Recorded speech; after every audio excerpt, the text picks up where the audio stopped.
메기처럼 입이 큰 아이가 있었습니다. 그 꼬마는 주일학교 설교 시간에 목사님을 통해서 아주 강력한 메시지를 받았습니다. 지금까지는 너희가 아무것도 내 이름으로 아무것도 구하지 아니하였으나 구하라 그리하면 받으리니 너희 기쁨이 충만하리라. 그래서 그 아이는 누런 누비 이불을 뒤집어 쓰고 손에 은빛 100원짜리를 꽉 쥐고 기도하기 시작했습니다.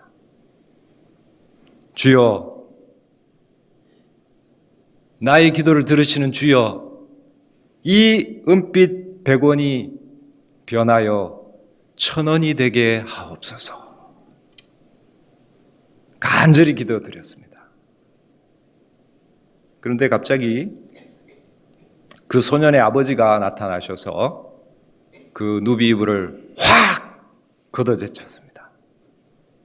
너 지금 이불 속에서 뭐 하고 있는 거니? 그러자 아들이 말했습니다. 하나님께 구하면 주신다고 해서 이 100원이 1000원이 될 수 있도록 기도하고 있어요.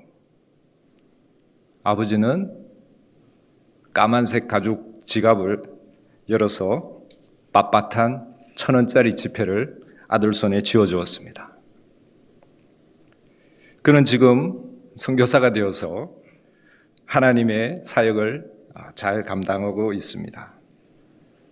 그는 아직도 이것이 하나님의 기도의 응답인지 의심하고 있습니다. 저는 하나님의 응답이라고 확신합니다. 여러분도 메기처럼 입을 넓게 여시고 이 시간 하나님께서 주실 은혜를 사모하시기를 바랍니다. 모세골 교회 형제 자매 여러분, 우리가 예배하는 하늘 아버지는 저와 여러분을 극진히 사랑하시는 분이십니다. 우리의 기도에 귀를 기울여 주시는 선하신 하나님이십니다.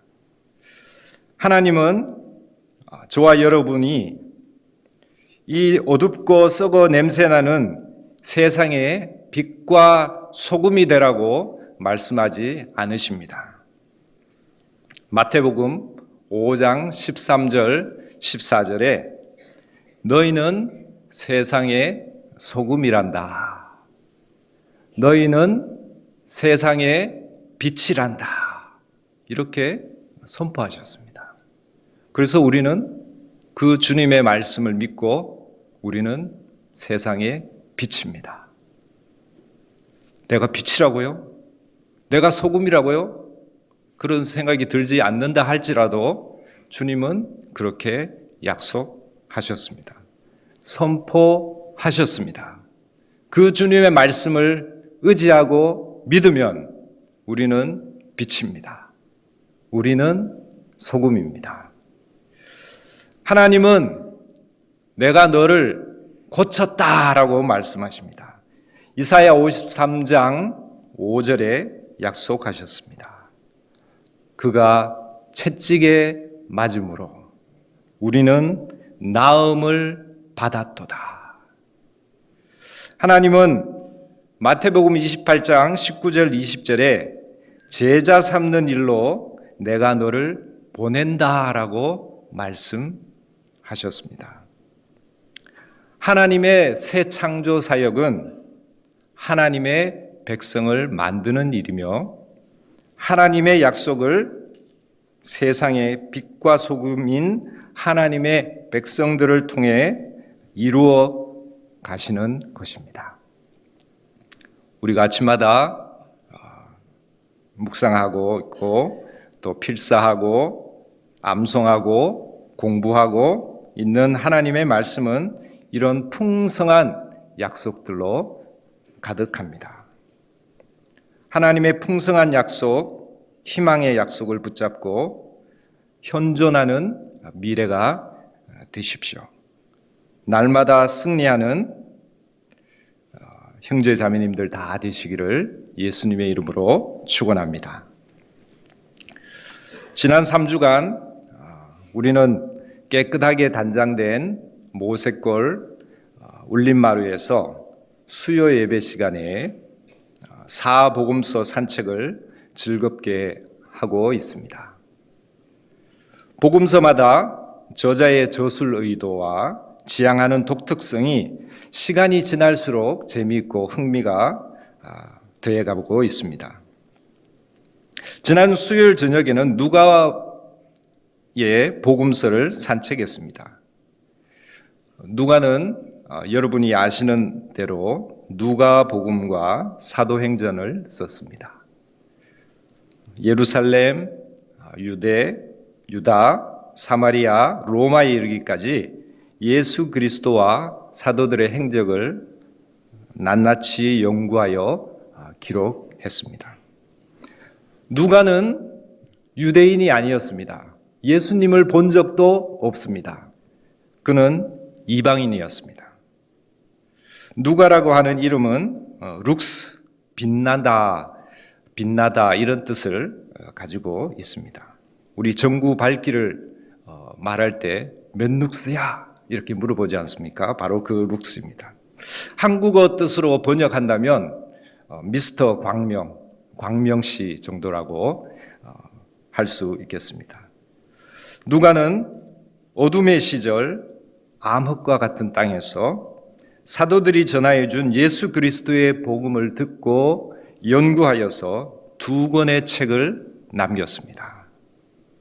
2권의 책은 우리가 신앙 여정을 걸어가는데 탁월한 길잡이가 되고 있습니다. 그는 의사로 알려져 있습니다. 골로새서 4장 14절 말씀을 보면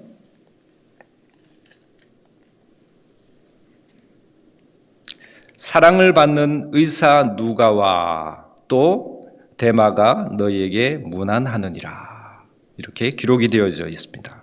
여기 보니까 사랑을 받는 의사, 그리고 디모데후서 4장 10절에서 11절 말씀을 보면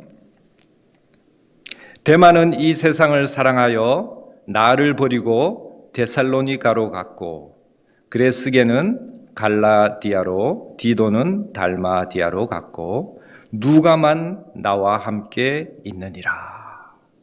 이렇게 기록이 되어져 있습니다.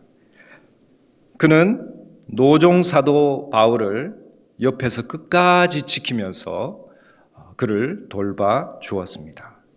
그는 의사였고 사랑받는 사람이었고 신실한 성품을 가진 사람이었습니다.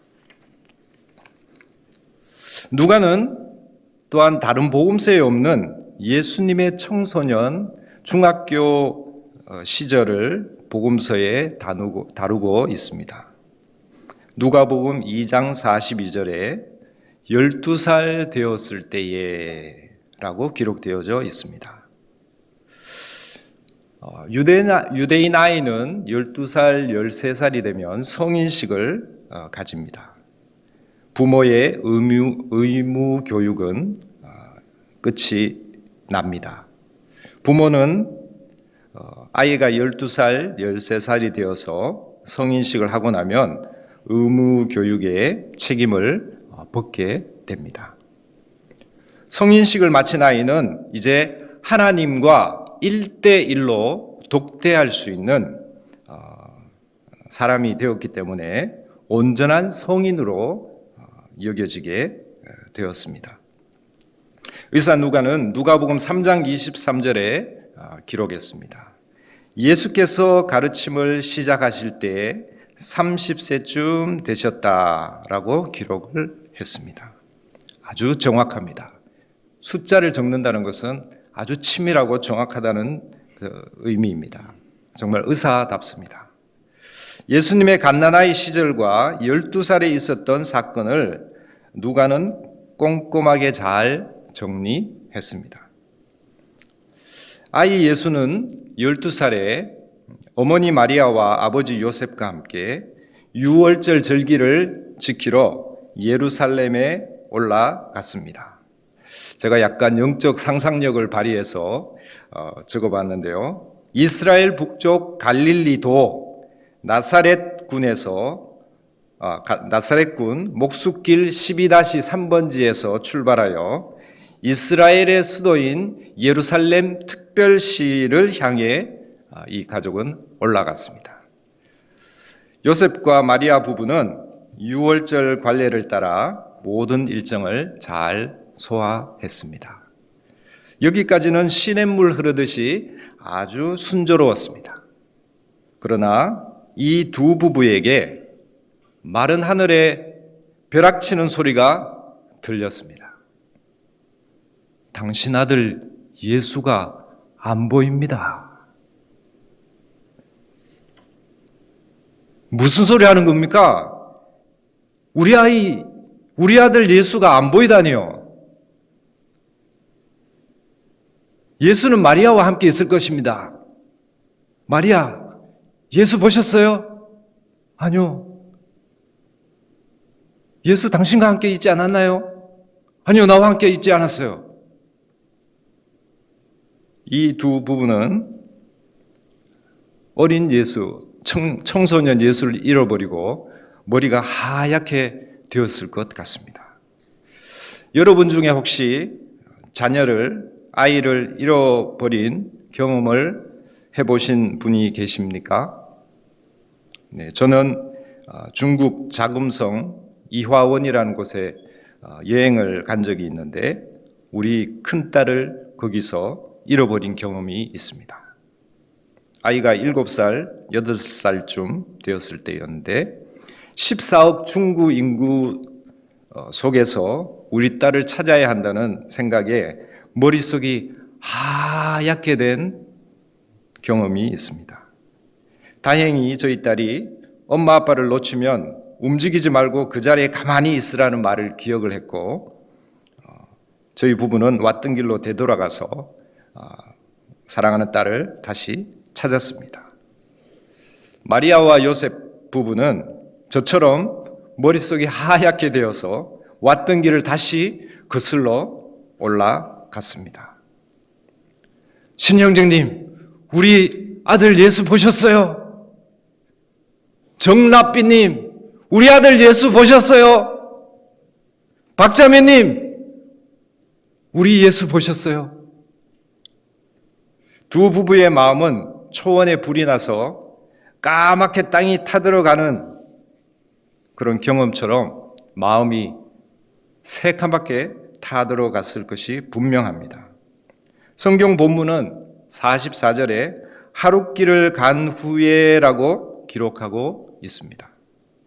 46절에 보니까 사흘 후에 예루살렘에서 만났다라고 하는 것을 보면 두 부부는 정말 아들을 찾기 위해서 동분서주했던 것을 볼 수 있습니다. 얼마나 애간장이 탔겠습니까? 애간장이 녹아내렸을 것 같습니다. 우리도 신앙의 여정을 걸어가다 보면 이 두 부부가 경험했던 무거운 문제들을 막다치게 됩니다. 우리가 문제를 만날 때 우리에게는 그 문제를 해결해 주시는 하나님 아버지께서 계심을 믿어야 합니다. 죄책감과 인생의 무의미, 허무함과 갱년기의 우울감, 은퇴 후의 무기력함, 노년의 불안과 두려움, 미래의 불확실성, 병과 재정 문제, 인간관계의 문제, 우리에게도 마리아와 요셉이 느꼈던 것과 같은 무거운 인생의 짐들이 양어깨에 느껴질 때가 있습니다.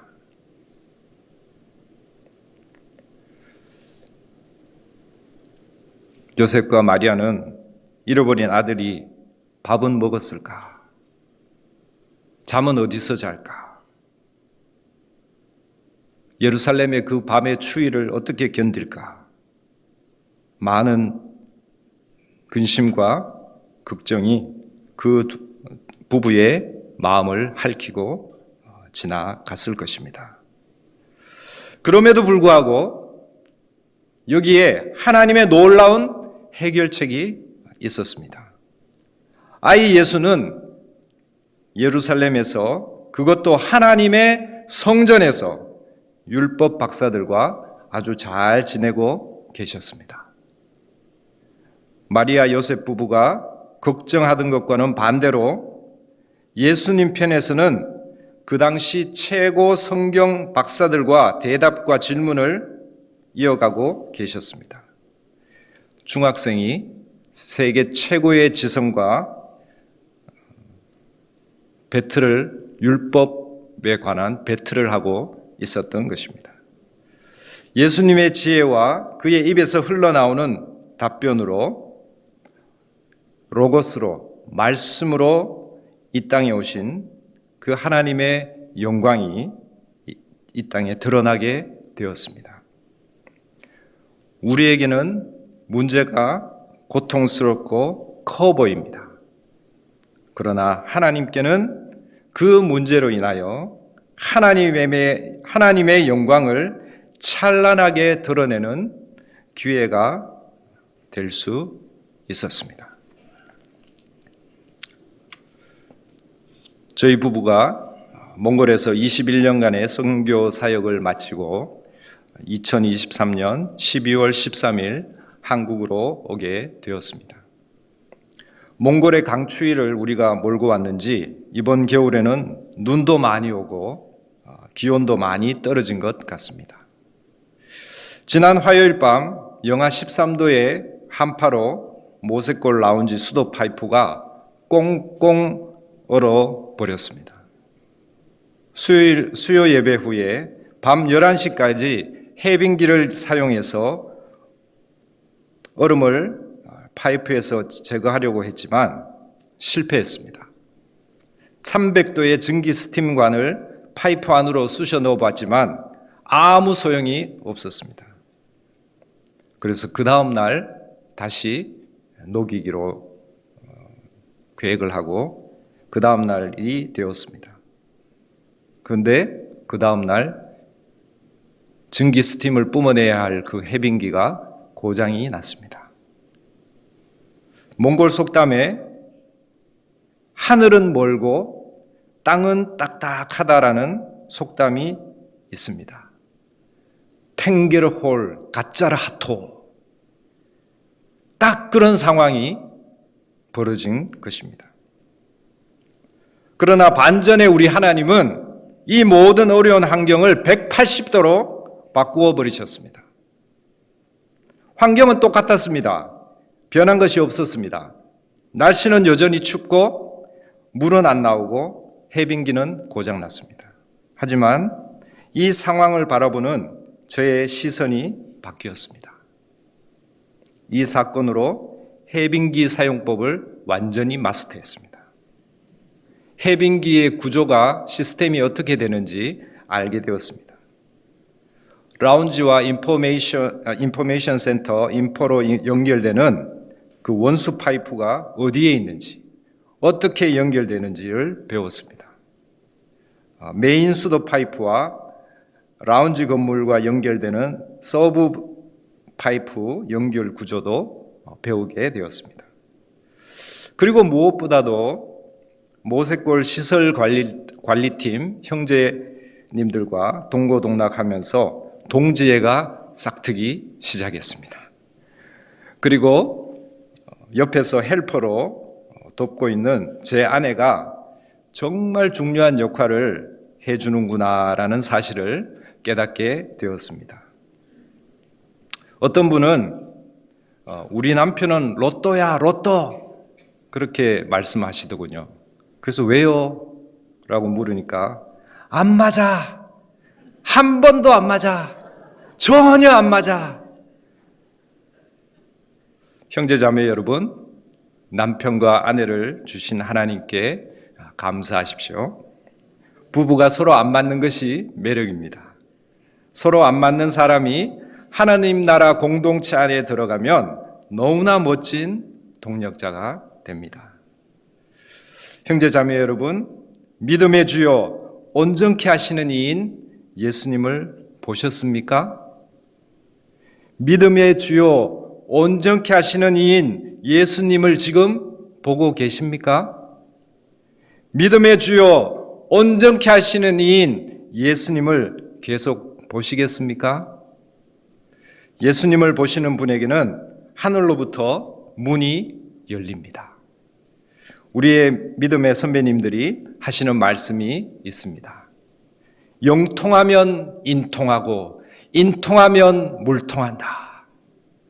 하나님과 영적으로 통하면 인간관계가 통하고 인간관계가 통하면 물질적인 것도 통한다는 뜻입니다.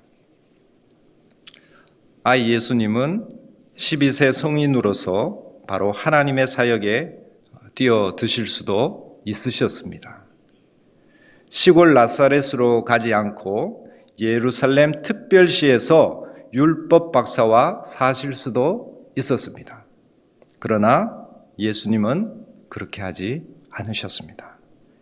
예수님은 부모님과 함께 고향 나사렛으로 내려가셨습니다. 그곳에서 부모님을 받들어 섬기시고 순종하셨습니다. 부모님을 부양하고 가정 경제에 도움이 되셨습니다. 그곳에서 예수님은 지혜가 자라가셨습니다. 말씀 묵상과 독서를 통해 지식과 지혜가 쌓여갔을 것이 분명합니다. 예수님은 키가 자라가셨습니다. 건강관리를 잘 하셨다는 뜻입니다. 예수님은 하나님에게 더욱 사랑스러워 가셨습니다. 하나님과 대화하시고 하나님께 집중하시고 순종하셨습니다. 예수님은 사람에게 더욱 사랑스러워 가셨습니다. 인간에게 긍휼을 느끼셨고 온유하셨으며 평화를 만드셨고 솔직하셨고 슬픔과 어려움을 당한 이웃과 함께 짐을 져 주셨습니다. 하나님이 인간 속에 들어오셔서 동고동락하시며 인간을 이해하시고 채울하셨습니다. 12살에서 30살을 빼면 18년이 됩니다. 예수님은 모세골 일상에서 배우고 있는 전인격적인 삶의 모델이 되셨습니다. 예수님은 12살에 바로 사역을 시작하실 수도 있었지만 18년 동안, 무려 18년 동안 그분은 인간을 이해하시기 위해서 일상의 삶을 사셨습니다. 신앙의 여정을 걸어가면서 마리아와 요셉이 만났던 문제가 우리 앞에 펼쳐질 때 두려워하지 마십시오. 그 문제보다 훨씬 크신 하나님 우리 아버지께서 계십니다. 그 문제를 통해 영광을 드러내시는 분이 우리 하나님 아버지십니다. 우리는 우리 각자를 심겨주신 그 자리에서 18년간 예수님께서 사신 그 일상을 살아가면 됩니다. 오직 믿음으로, 믿음의 주여 온전케 하시는 이인 예수 그리스도를 바라보십시오. 우리 함께 기도하시겠습니다. 이 시간 오직 믿음으로 예수 그리스도를 바라봅니다. 새벽 묵상 시간에도 예수님을 봅니다. 집에서도 직장에서도 예수님을 봅니다. 오 주님, 인생의 여정길에서 만나는 어둡고 깊고 무거운 문제에 함몰되지 않도록 도와주소서. 문제를 관통하여 하나님의 영광의 빛을 드러내는 저희들의 삶이 되도록 도우소서. 미래에 하나님께서 이루실 그 아름다운 약속이 바로 오늘 이 시간 이곳에서 이루어지는 것을 믿음의 눈으로 바라보게 도와주옵소서. 우리 모색골 공동체 교회 형제 자매님의 삶 가운데 하나님의 이런 놀라운 은혜와 약속이 현실적으로 보여지게 하시고 누려지는 은혜가 있게 하옵소서. 예수님의 이름으로 축복하며 기도합니다. 아멘.